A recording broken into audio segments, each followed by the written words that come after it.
저는 지금 학습원대학, 그러니까 가쿠슈인 앞에 와 있습니다. 왕공족들이 다녔던 학교로 알려져 있는 가쿠슈인이 어떤 대학이고 내부는 어떤 모습으로 되어 있는지 들어가면서 같이 저희들이 살펴보도록 하겠습니다.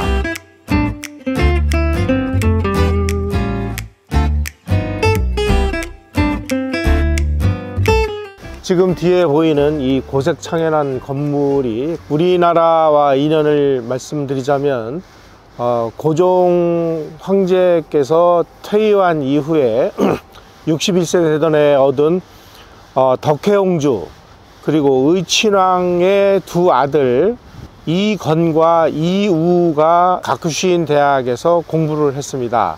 이건과 이우는 이 학교에서 교육을 받은 후에 일본 육군사관학교에 진학을 해서 두 사람 다 이제 육군 장교가 됐고, 덕혜옹주는 여기서 공부를 하다가 일종의 이제 조현병이 발병을 해서 많은 좀 어려움을 겪었다라고 알려진 그 학교입니다. 이 가쿠슈인은 지금은 이제 뭐 일반인들도 다 들어와서 그 공부를 할 수 있습니다만은 그 시절에는 아주 특수한 신분 계층에 있었던 사람을 교육시키는 그런 기관이었다. 그래서 그런지 이 학교 분위기라든지 이런 게 아주 대단히 차분하고 조용하고, 요 뒤에 한번 보실까요? 패전 이후에 지은 건물로 그 표시가 되어 있습니다. 저 건물은 현재로는 이 일본의 국제관계학을 담당하는 그런 건물로 이용되고 있다고 지금 학교 안내서에 써 있습니다. 이 국제관계학이 중요하다고 보는 건 일본이 그야말로 자기네들이 근대화할 때까지는 대단히 그 외교를 잘해서 세계 패권국인 영국과 동맹을 맺어서 자기네 나라를 아주 근대화 시켜가지고 열강반전에 올려놓는 데까지는 성공했습니다만은 그 이후에 외교를 잘못해서 그냥 패권에 도전하는 편에 서서 독일, 이탈리아 이런 나라들하고 손을 잡고 결국은 제 2차 세계대전을 일으키는 이런 뼈아픈 실책을 저지른 그런 거에 대한 반성이 아닌가 하는 생각이 들고, 덕혜옹주도 그때 기록을 보니까 덕혜옹주는 이제 황족하고 그 동일한 예우를 받았기 때문에, 그래서 덕혜옹주가 앉는 그 의자 이런 것들은 다른 사람들보다 더 한 단 높은 단을 만들어서 거기에 앉아 가지고 공부를 했다라는 기록들이 있습니다. 그런데 이제 여기서부터 그 덕혜옹주가 이제 정신적인 그 안정을 찾지 못해서 이제 조현병이 발병을 하면서 굉장히 좀 복잡한 여정을 걷게 되죠. 그래서 이 가쿠슈인을 졸업한 이후에 덕혜옹주는 대마도 도주의 그 아들인 백작 가문의 아들하고 결혼을 하는데, 그 백작 가문의 아들이 나중에 이제 교수가 되는데 결국 이 정신병 문제로 인해서 파경을 맞게 되는 이런 일이 있었습니다. 황족들의 경우는 그 남자의 경우 만 17세가 넘으면 군에 그 복무해야 될 의무가 있습니다. 그래서 이 두 사람은 육군사관학교를 졸업을 하고 장교가 돼서 장교 생활을 하던 중에 이거는 뭐 나중에 일본이 패전하면서 뭐 자동으로 제대가 됐습니다만은, 이우는 원래 이제 만주에 주둔을 하고 있다가 일본이 이제 본토를 수비하기 위해서 히로시마에 옵니다. 부대로 이제 출근을 하기 위해서 숙소에서 나와 가지고 부대로 이동하는 도중에 원자와 폭탄 공격을 받아 가지고 사망을 했습니다. 8월 15일 날 일본이 항복을 하고 포츠담 선언을 수락하겠다라고 하는 그 방송을 오금 방송이라고 하는데, 그 오금 방송이 시행되고 난 그날 오후 일본 육군장으로 서울 동대문 운동장에서 성대한 장례식을 치러줍니다. 세계 어느 나라들이나 그 나라를 이끌어가는 엘리트 교육 경쟁이 벌어지고 있습니다. 프랑스 같은 경우도 아주 특별한 학교를 만들어서 프랑스를 이끌어갈 엘리트들을 키우고 있고, 미국 같은 경우는 뭐 아이비리그라든지 이런 데를 통해서 인재를 배출하고 있고, 자, 그렇다면 한국은 한국을 이끌어가는 진짜 엘리트들을 어떻게 교육을 시키고 있고 어떤 방식으로 교육을 시키고 있는지 이제 우리가 정말 냉정하게 좀 가슴에 손을 얹고 좀 생각할 때가 온 것 같습니다. 오늘날 대한민국 국회를 장악하고 있는 저 586 주사파들은 뭐 프랑스의 그런 국립행정학교라든지 아이비리그 같은 그런 뭐 세계적인 경쟁력을 가지고 있는 교육기관에서 교육을 받은 게 아니라 소위 말하는 지하 서클에서, 언더그라운드 서클에서 북한의 지령문을 받아가지고 그것을 달달달달 애우는 것을 자기네들의 업으로 삼았던 그런 세대의 사람들입니다. 그런 사람들이 지금 국회에 진출해 가지고 대한민국의 발전에 발목을 잡는, 그래서 이제부터는 대한민국을 이끌어가는 진정한 리더를 어떻게 제대로 교육을 시키느냐 하는 이런 큰 과제가 우리에게 남아 있구나 하는 것을 저는 이 가쿠슈인에 와서 절실하게 느끼고 갑니다.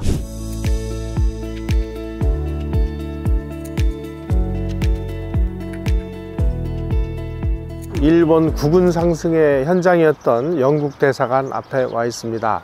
이 영국 대사관이 역사적으로 어떤 의미가 있는지 우리는 좀 똑바로 알아야 되겠기에 이 자리에 와 있는데, 이 건물이 아마 이 촬영 금지 구역으로 되어 있는 모양입니다. 그래서 저희가 옆으로 잠깐 비켜나 가지고 설명을 드리도록 하겠습니다. 이 영국 대사관은 그 일본이 그 근대화 시기에 아주 성공적인 외교를 펼친 역사적인 현장이기도 합니다.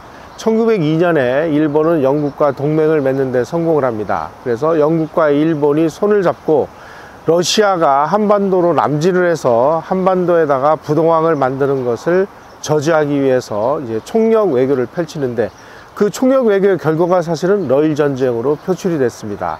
러일 전쟁에서 승리를 하면서 한반도를 차지하게 됐고, 그리고 만주로 그 진출하게 되는 결정적인 그 동력을 얻게 된 게 영일 동맹이고, 그 영일 동맹을 만들어낸 그 상징적인 현장이 이 영국 대사관이기도 합니다. 일본이 세계 패권국인 영국과 손을 잡고 국군 상승 외교를 펼치고 있을 때 대한제국은 바로 이 영국의 패권에 도전하는 러시아 편에 서서 러시아하고 뭔가를 하기 위해서 끝없이 러시아를 한반도로 끌어들이는 이런 역할을 하고 말았습니다. 결국은 그 결과물이 대한제국의 패망이라고 할 수 있는 한일 병합으로 표출이 되고 말았죠. 이런 것을 보면은 한 나라가 국군을 상승을 시키느냐 아니면 나라를 망하게 하느냐 하는 그 원동력이 외교에서 나온다라는 것을 우리가 이해할 수 있을 것 같습니다.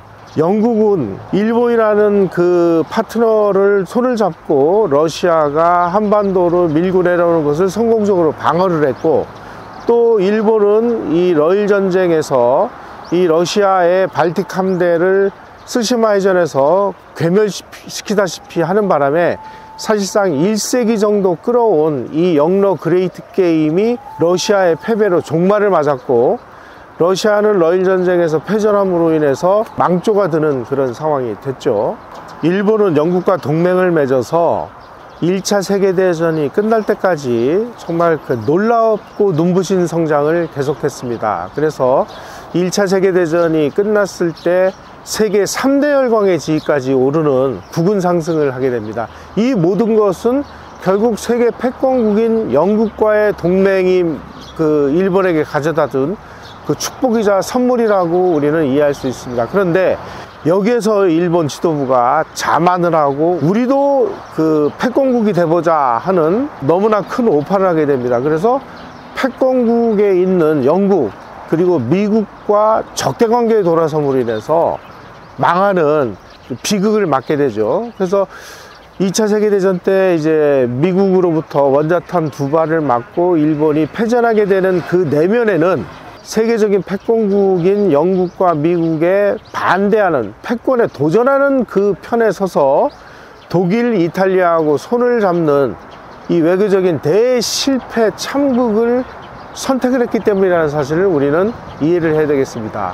그래서 이 일본이 영국, 미국하고 적대관계에 돌아섰을 때 이승만 대통령은 일본과는 달리 패권국과의 외교를 해야 된다고 계속 주장을 합니다. 이게 사실은 이승만 대통령이 외교 독립운동의 핵심이라고 할 수 있죠. 그리고 우리가 카이로 선언에 의해서 실질적으로 독립을 한 이후에는 6.25 전쟁을 겪으면서 한미 상호방위조약이라는 것을 얻어냄으로 인해서 오늘과 같은 이 든든한 그 안보의 기틀을 다질 수 있었습니다. 불행하게도 우리는 지난 문재인 정부 때 미국하고의 동맹을 끊어내고 패권 도전국인 중국하고 손을 잡고 뭔가 나라를 도모하려고 하는 이상한 기운이 있었다는 사실을 아마 시청자 여러분 잘 이해하실 수 있을 겁니다. 만약에 문재인 정부가 하려고 했던 그대로 갔다면 대한민국의 길은 폭망의 길이었습니다. 따라서 현재 이 대한민국을 이끌어가는 국가 지도부 사람들은 이 외교, 동맹 이런 것들이 얼마나 이 국가의 운명에 결정적인 영향을 미치는지를 이러한 역사적인 그 사실을 토대로 대한민국이 어떠한 외교적인 방향을 정립을 해야 되는지를 우리는 깨달아야 되겠습니다. 이번 그 선거에서 한미동맹을 해체하자고 주장하는 사람들을 지금 국회에 집어넣기 위해서 더불어민주당이 이상한 짓들을 하고 있는 것들을 아마 보도를 통해서 아마 보고 계실 겁니다.